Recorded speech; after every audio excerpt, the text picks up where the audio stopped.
e tu sama mea tonu na tutupolo tu si tu se mamona o stasi molimau ya Iesu Keriso.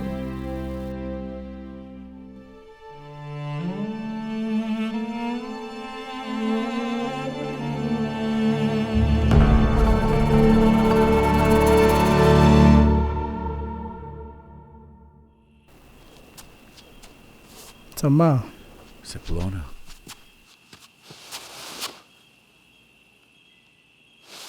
Atalii. O te tonu o te maua le olioli tele ia te oe. Ona o tu mau ma le faamaoni le Atua. Awa e pena amata mai lo talavou na e vaai atu i lo Atua. O te faamoemoe foi o la e tausia peana polo inga. Awa e manuia lava le tu mau he oli unga. Au te ilo tama, mo le a o faia. Na foi lalo.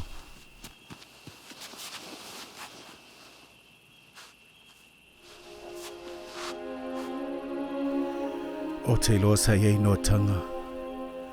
O te loa foi sa fetongi o i maa ono le upu. Ma sa e talia ni me umama le onsai. Ona sa fatasi le lima oe. Mana tua. A fai te whalangolango i le tua. E whapena fo i o ne lave ina oe mai utoftofonga. Mau whawhita uli mau poponga. Ma la si ai oi lunga le asonga taanga.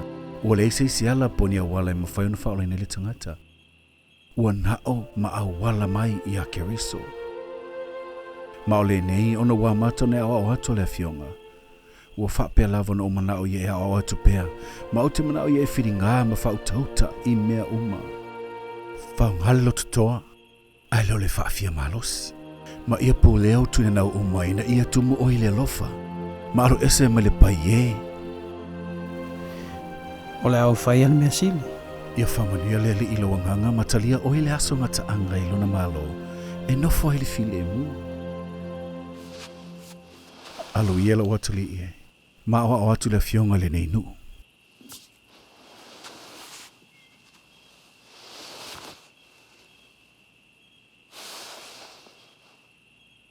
Whaman moles tu li mai loso.